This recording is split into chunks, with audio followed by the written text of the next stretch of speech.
Hello guys, welcome to my channel. So today I'm going to discuss the topic separation of substances. तो हम लोग separation क्यों करते हैं? सब्सटेंसेस मतलब किसी चीज़ में को हम लोग सेपरेट क्यों करते हैं? What is separation? ये सब्सटेंसेस क्या है? तो हम लोग क्यों करते हैं? हम लोग कोई भी अनवांटेड अनवांटेड चीज़ नहीं चाहते हैं। ठीक है, फॉर एग्ज़ाम्पल जैसे कि आपने पॉट में प्लांट्स ग्रो कर रखा है। ठीक है, अब आपके पॉट में वन प्लांट लगा रखा है फ्लावर का। अब उस प्लांट के साथ और भी अनवांटेड प्लांट्स हो गए हैं, जैसे कि वीड्स।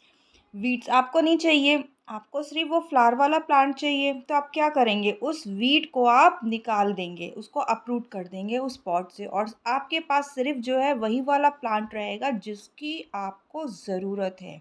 ठीक है, यानी कि यूज़फुल चीज़ में से हम हार्मफुल चीज़ों को निकाल देते हैं, उसको हम सेपरेट कर देते हैं। ठीक है, एक और एग्जांपल मैं दूंगी आपको।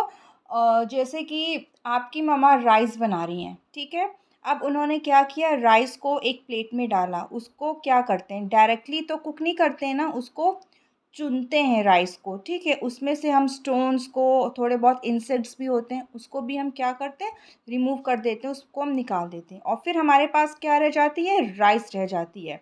ठीक है, यानी कि हमारे पास वो यूज़फुल चीज़ रह गई और हार्मफुल चीज़ों को हमने अलग कर दिया। तो इसको हम बोलेंगे सेपरेशन ऑफ सब्सटेंसेस। ठीक है, तो let's start now. In our daily life, there are many instances when we notice a substance being separated from a mixture of materials. Tea leaves are separated from the liquid with a strainer while preparing tea. अब एक और इसमें example है, जैसे कि आपकी मम्मा ने T बनाई। ठीक है, अब टी में क्या होता है, चाय पत्ती होती है ना, टी लीफ होती है। तो उस टी लीफ को आप कैसे अलग करेंगे? How you will separate the T leaf from the T? तो कैसे आप करेंगे? आप उसको स्ट्रेनर में डालेंगे। ठीक है, तो कप में आपकी टी आ गई, और जो स्ट्रेनर में आपका क्या रह गया, टी लीफ रह गई। तो आपने इस तरीके से टी को आपने उस टी लीफ से सेपरेट कर दिया। All right, now grain is separated from stocks while harvesting. अब ग्रेन को कैसे हमने सेपरेट किया? स्टॉक, अब जब हम हार्वेस्ट करते हैं ग्रेन्स को, ठीक है, तो उसके ऊपर हक्स होते हैं, स्टॉक्स होते हैं, तो उसको हम सेपरेट कर लेते हैं और सिर्फ हमारे पास ग्रेन ग्रेन रहता है। ठीक है, तो ग्रेन को हमने स्टॉक से, हक से हमने उसको सेपरेट कर लिया। अब मिल्क और curd is churn to separate the butter. अब हम बटर बना रहे हैं। अगर आप लोग ने, किसी ने देखा होगा आपके घर में, अगर आपकी मम्मी बटर बना रही हैं, मिल्क से बना रही हैं, तो वो क्या करती हैं, उसको खूब अच्छी तरह से मथती हैं ना। यहाँ पे आप देख सकते हैं, यहाँ पे मिल्क है और इस तरीके से एक रॉड है और उसको चलाते हैं, तो जिससे क्या होता है, बटर जो है मिल्क से अलग हो जाता है। ठीक है, तो वो भी सेपरेट हो गया, बटर जो है वो मिल्क से सेपरेट हो गया। ऑल राइट, और सिमिलरली कर्ड हमारा मिल्क से क्या हुआ, कर्ड भी मिल्क से ही बनता है ना। तो जब कर्ड आपकी मम्मी, अगर घर में आपकी मम्मी ने दही जमाई है, तो आप क्या देखेंगे, कर्ड जम गया और कुछ अनवांटेड वाटर होता है ऊपर, वो फ्लोट करने लगता है कर्ड के ऊपर, इजंट इट? तो हमारी भी जो कर्ड है वो मिल्क से सेपरेट होके हमारी ये कर्ड बन गई। As we learned in chapter 3, we gin cotton to separate its seeds from the fiber. अब हम लोग ने फाइबर टू फैब्रिक में पढ़ा था कि किस तरीके से कॉटन सीड से कॉटन को अलग किया गया था। गिनिंग प्रोसेस से याद है आपको? गिनिंग प्रोसेस में क्या था, एक इस तरीके से कोम लाइक स्ट्रक्चर था। कुछ याद आया आपको? एक था ना इस तरीके से कोम लाइक स्ट्रक्चर, और यहाँ पे हमारे ये कॉटन थे। तो इससे जो है सेपरेट करते थे, इससे ऐसे ब्रश करके जो है सीड्स अलग हो जाती थी और कॉटन अलग हो जाता था। तो उसको भी हमने जो है कॉटन को सीड से सेपरेट कर दिया। Perhaps you might have eaten salted dalia or poha. If you found that it had chilies in it, you may have carefully taken them out before eating. अब यहाँ पे क्या है, कुछ बच्चे होते हैं जिनको कि दलिया या पोहा ये सब चीज़ें खाने पसंद नहीं होती हैं, या बहुत से बच्चे होते हैं उनको खाने में टमाटो पसंद नहीं होता है, या ग्रीन कोरिएंडर पसंद नहीं होता है, चिल्ली नहीं पसंद होती है। तो जब आपके सामने कुछ ऐसी चीज़ें आ जाती हैं और जो चीज़ आपको नहीं पसंद है, आप क्या करते हैं, आप उस चीज़ को उसमें से निकाल देते हैं, ठीक है। जैसे कि बहुत से बच्चों को कोरिएंडर लीफ नहीं पसंद होती है, तो आपके खाने में आपकी मम्मी ने पनीर की सब्ज़ी बनाई, मटर पनीर, उसमें उन्होंने कोरिएंडर लीफ डाल दिया, तो आप क्या करेंगे, आप कोरिएंडर लीफ को हैंड पिक करके आप उसको अलग कर देंगे, निकाल देंगे, और मटर पनीर आप खा लेंगे। दैट मीन्स आपने ये मटर पनीर को आपने कोरिएंडर से अलग कर दिया है, सेपरेट कर दिया है, ठीक है।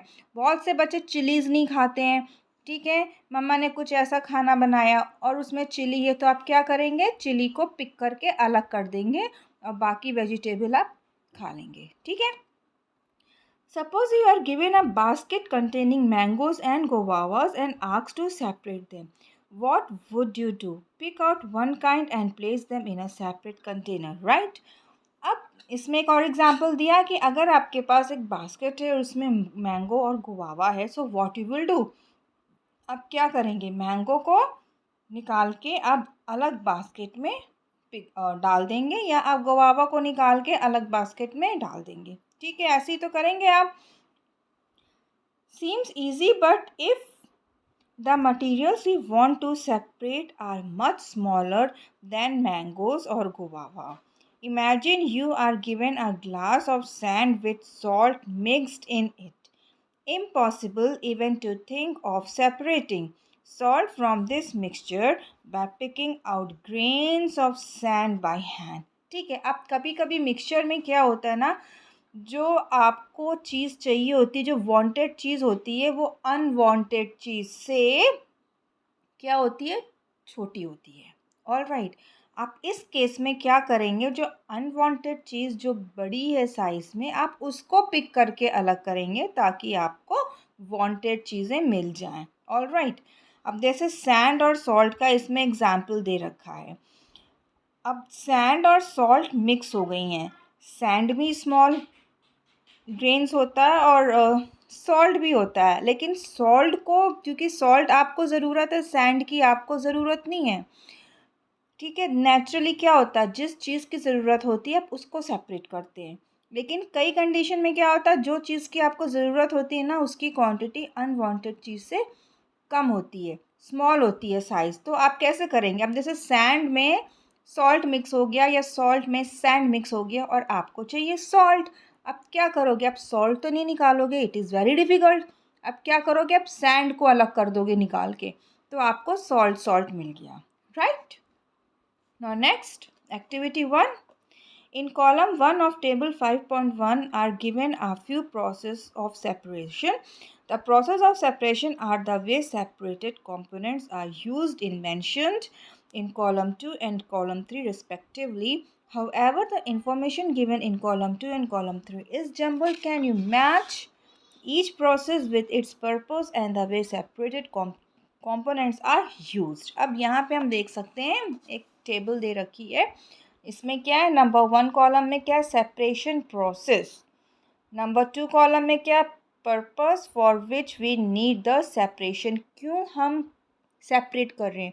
इसमें क्या है, मिक्सचर दे रखा है, किससे क्या चीज़ मिक्स है, कॉलम 2 में दे रखा है हम क्यों सेपरेट कर रहे हैं, and why do we need with the separated components, और उस सेपरेटेड कॉम्पोनेंट का फिर हम क्या करते हैं, ठीक है। जो अनवांटेड कॉम्पोनेंट्स हमें मिल जाता है फिर हम उसका क्या करते हैं। सो नंबर 1 में क्या है, सेपरेट स्टोन्स फ्रॉम राइस। अब हमारे पास राइस है, तो राइस से हम क्या अलग करते हैं, स्टोन्स अलग करते हैं, स्टॉक्स अलग करते हैं, थोड़े बहुत उसमें इंसेक्ट्स भी होते हैं, हम उसको भी अलग करते हैं। क्यों अलग करते हैं, वाई, क्या पर्पस है उसका अलग करने का, to separate two different but useful components. हम क्यों सेपरेट करते हैं, ताकि हमको यूजफुल कॉम्पोनेंट्स मिल जाए, और अनयूज़फुल कंपोनेंट यानी कि जो हार्मफुल कंपोनेंट्स है उसको हम अलग कर देंगे, उसको हम थ्रो कर देंगे, वो हमारा कोई यूज़ नहीं है। स्टोन का कोई यूज़ है, इंसेक्ट का कोई यूज़ है, स्टॉक का कोई यूज़ है, ये सारी चीज़ें जो राइस में होती है इसका कोई यूज़ नहीं है। इसको हम क्या कर देंगे, हम थ्रो कर देंगे। We throw away the solid components, और इस टाइप के जो सॉलिड कंपोनेंट्स हैं उसको हम क्या कर देंगे, हम लोग इसको थ्रो कर देंगे। ठीक है। नेक्स्ट है churning milk to obtain butter. अब हम लोग मिल्क चर्न करें टू ऑब्टेन बटर। ठीक है। जो हम चर्निंग मीन्स क्या होता है, जिसको हम मथते हैं, मिल्क से बटर निकालने को हम मथते हैं, तो उस मथने को हम क्या बोलते हैं, चर्निंग। ठीक है। इंग्लिश में हम क्या बोलेंगे, चर्निंग। अब चर्निंग क्यों करते हैं, तो to remove non useful components. तो नॉन यूजफुल कंपोनेंट्स यानी कि वाटर का हमारे क्या काम। ठीक है। और फिर उसको हम क्या करते हैं, we throw away the impurities को हम थ्रो कर देते हैं। नेक्स्ट है सेपरेट टी लीव्स। अब टी लीफ को हम सेपरेट कर रहे हैं, टी से हम टी लीफ को सेपरेट कर रहे हैं। तो क्यों सेपरेट कर रहे हैं, टू रिमूव इम्प्योरिटीज़ और हार्मफुल कंपोनेंट्स। उसको हम उसकी भी हम इम्प्योरिटीज़ को हम रिमूव कर रहे हैं, और फिर उसके बाद हम क्या कर रहे हैं, उसको हम थ्रो कर दे रहे हैं। ऑलराइट। नेक्स्ट है, we see that before we use a substance we need to separate harmful and non-useful substances that may be mixed with it. Sometimes we separate even useful components if we need to use them separately. अब यहाँ पे क्या है, अब हम लोग क्या करते हैं, ये यूज़फुल कंपोनेंट्स में हम नॉन यूज़फुल चीज़ें हम अलग कर दिए। ठीक है। लेकिन कभी कभी क्या होता है ना, कि जो हमारा जो जो हमने जो चीज़ को हमने जो सेपरेट किया है वो भी हमारे यूज़ में आता है, तो उसको भी हम फर्दर यूज़ कर सकते हैं, तो उसको हम अलग से रख सकते हैं। फॉर एग्ज़ाम्पल जैसे कि बटर मिल्क हो गया। ठीक है। Churning milk to obtain butter. अब हमने मिल्क को चर्न किया, हमें बटर मिल गया, तो उसका वाटर हम यूज़ भी कर सकते हैं। पीने के यूज़ आता है ना बटर मिल्क, तो हम उसको यूज़ भी कर सकते हैं। आप चाहे तो उसको थ्रो कर दो, या तो आप उसको रख लो, उसको आप यूज़ कर सकते हो। उसमें आप सॉल्ट डाल के आप उसको यूज़ कर सकते, पीने के यूज़ में आ सकता है। ठीक है। तो कभी कभी ऐसे जो अलग वाली चीज़ें होती हैं वो हमारे यूज़ की भी होती हैं, बट सारी चीज़ें नहीं होती हैं यूज़ की। The substances to be separated may be particles of different sizes or materials. These may be in any three states of matter, that is solid, liquid or gas. So how do we separate substances mixed together if they have so many different properties? अब ये जो substance होता है, ये जो हम separate करते हैं ना, वो किस किस चीज़ों में मिक्स होता है, किस स्टेट में मिक्स होता है, सॉलिड, लिक्विड एंड गैस। ठीक है। तो ये अब वो हार्मफुल सब्सटेंसेस सॉलिड में भी मिक्स हो सकते हैं, लिक्विड में भी मिक्स हो सकते हैं, और गैस में भी मिक्स हो सकते हैं। अब हम फर्दर पढ़ेंगे, सॉलिड में अगर हार्मफुल सब्सटेंसेस हैं, हमको यूज़ नहीं है उसका, तो हम किस तरीके से अलग करेंगे। लिक्विड में अगर वो हार्मफुल सब्सटेंसेस हैं जिसका हमने यूज़ नहीं है, वो हम किस तरीके से उसको सेपरेट करेंगे। और गैस में अगर वो हार्मफुल सब्सटेंस है, तो हम किस तरीके से वो जो नॉन यूज़फुल सब्सटेंस है वो हम किस तरीके से गैस में से अलग करेंगे। तो इन तीनों चीज़ों के बारे में हम आगे पढ़ेंगे इसमें। लेकिन आज के इस वीडियो में मैं बस ये इतना ही आपके साथ शेयर करूँगी, और जो नेक्स्ट है हमारा मेथड्स ऑफ सेपरेशन, ये सारी चीज़ें मैं अपने नेक्स्ट वीडियो में अपलोड करूँगी।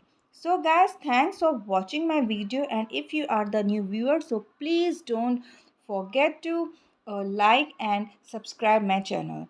Until then, bye bye and God bless you.